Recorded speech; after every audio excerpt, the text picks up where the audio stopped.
1798. An English poet sits down to write an epic tale about a sailor cursed by his actions at sea. He writes, "The fair breeze blew, the white foam flew, the furrow followed free." We go back to 1595. Shakespeare is writing one of his wildest comedies and he writes this line: "Whereat with blade, with bloody blameful blade, he bravely broached his boiling bloody breast." Fast forward to 1940, we see Winston Churchill standing before a nation that was at war, and he declares this: "We shall share the rewards of victory. The pride and prejudice of the past shall be forgotten." An epic poem, a comic play, a wartime speech. What connects them? The same literary device, one that's been shaping human language for over 1,000 years, from ancient poetry to the candy aisle at your local store. Today, we are decoding alliteration. Hello, I'm Ron, and welcome to Ron Decodes, a channel where we take literary devices out of textbooks and show you how they're actually running your life. You might think that alliteration is just Peter Piper picked a peck of pickled papers, some elementary school tongue twister, right? It's so much more than that. Let me show you. First, the basics. Alliteration is the repetition of same consonant sound at the beginning of closely related words. Same sound, not always the same letter. Beginning of words, that's the key, and close together, usually in the same phrase or sentence. Here are some examples. Big bad wolf sells seashells on the seashore.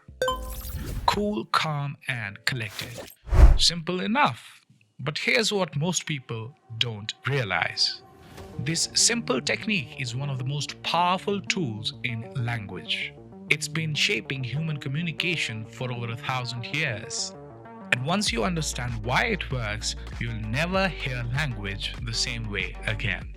Alliteration does 3 specific things to your brain. First, it creates memory anchors. Before writing, before books, before smartphones, humans had to remember everything. Stories, laws, histories, all stored in memory. And alliteration was one of the tools we used. Epic poems like Beowulf, written over 1,000 years ago, are packed with alliteration because that's how Anglo-Saxon poets remembered thousands of lines. The repeated sounds acted like hooks for memory. That's why your parents said, "Don't dilly-dally" or "rise and shine." The matching, rhyming sounds make the words stick. Second, it triggers pleasure.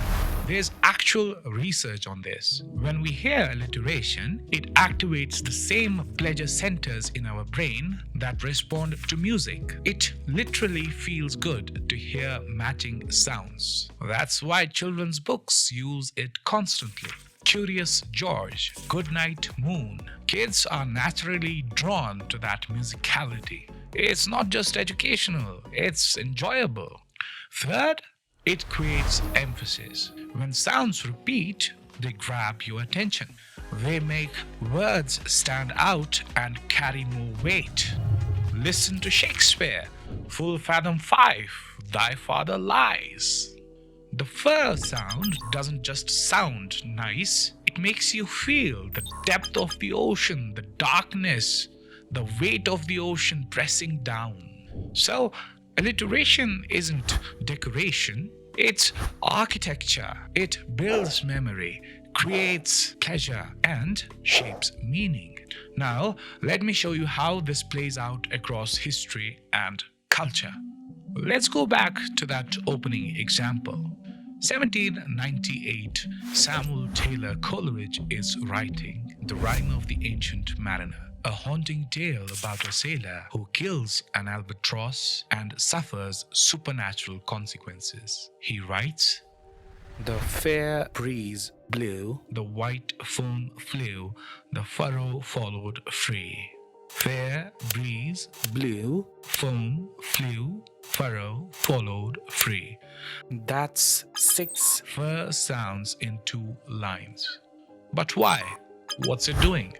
It's creating the sensation of wind and movement. The repeated first sound mimics the sound of a wind rushing past. It's not just describing the breeze, it's making you feel it. That's the genius of alliteration in poetry. It doesn't just tell you what's happening, it puts you inside the experience. Now let's talk Shakespeare. In A Midsummer Night's Dream, there's a play within a play where amateur actors perform a tragedy. And one character delivers this absolutely ridiculous line. Whereat with bloody blameful blade, he bravely broached his boiling bloody breast. Blade, bloody, blameful blade, bravely broached boiling bloody breast. That's 9 burr sounds in 2 lines. But here's the thing. Shakespeare is doing this purposefully to make it sound over the top, melodramatic, and funny. The actors in the play are supposed to be bad, and the excessive alliteration makes them sound ridiculous. This teaches us something very crucial and important. Alliteration is a tool. Used well, it's powerful.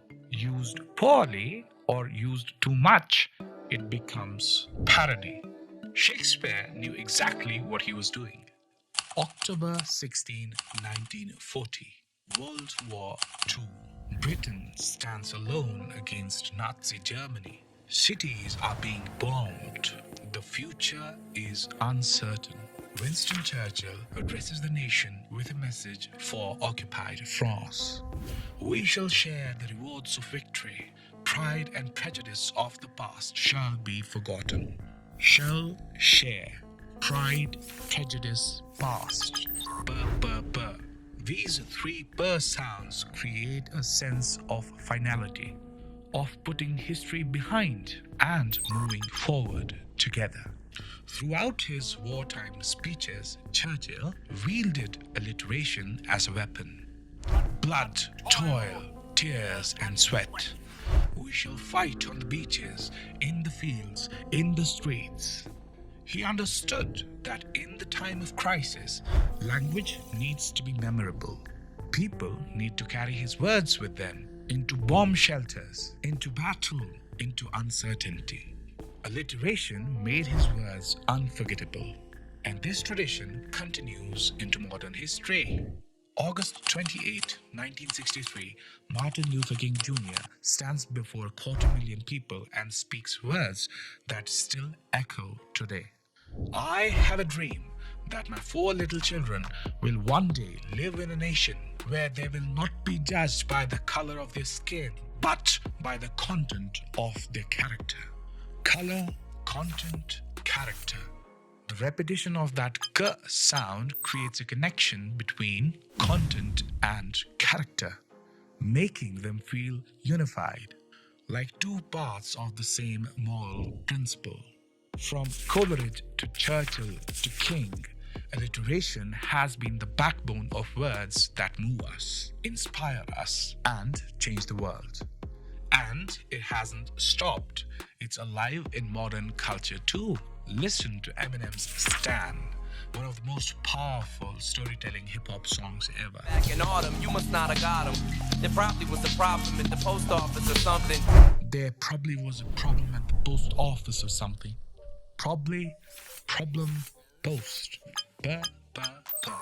3 burr sounds making the words more memorable, more rhythmic. Stan Lee did the same thing with superhero names. Peter Parker, Bruce Banner, because alliteration helps you remember. And it's everywhere in branding. Coca Cola, PayPal, Dunkin Donuts, Best Buy. Companies spend billions and land on alliteration because it works. So here's what I want you to take from this. Alliteration isn't just for writers or poets or speechwriters. You can use it. Writing an email subject line? Try alliteration. It increases open rates. Naming a project or presentation? Alliteration makes it memorable. Telling a story? Sprinkle it in. Your audience will lean in without knowing why. But here's the key: use it sparingly. Remember Shakespeare's ridiculous line? Too much alliteration sounds silly. Think of it like salt. A pinch elevates the dish, a handful ruins it. One or two strategic moments per piece of writing, that's the sweet spot. This week, I want you to do two things. Count how many times you encounter alliteration in the wild. Songs, ads, brand names, speeches. I guarantee it's way more than you think. And the second thing that I want you to do is to use it in your speech. Use it once, deliberately, maybe in an email, a text, a conversation, just once. Then watch what happens. So that's alliteration. From Coleridge's windswept seas to Shakespeare's comic exaggeration, from Churchill's wartime rallying cry to Martin Luther King Jr.'s dream of equality, all the way to the brands and songs we encounter every day. Same device, different worlds, different purposes, but always working to make language stickier, more memorable, more powerful. I'm Ron, and this is Ron Decodes, where we take one literary term every week and show you how it's shaping the world around you. If you enjoyed this, hit that subscribe button, because next week we are decoding another literary device that you use every day without even realizing it. Drop a comment and tell me, what's the best example of alliteration you ever heard? Or what term should I decode next? Metaphor? Foreshadowing? Irony? Homophones? And here's your challenge. Find 3 examples of alliteration this week and share them in the comments section. Let's decode the world together. Until next time, keep decoding.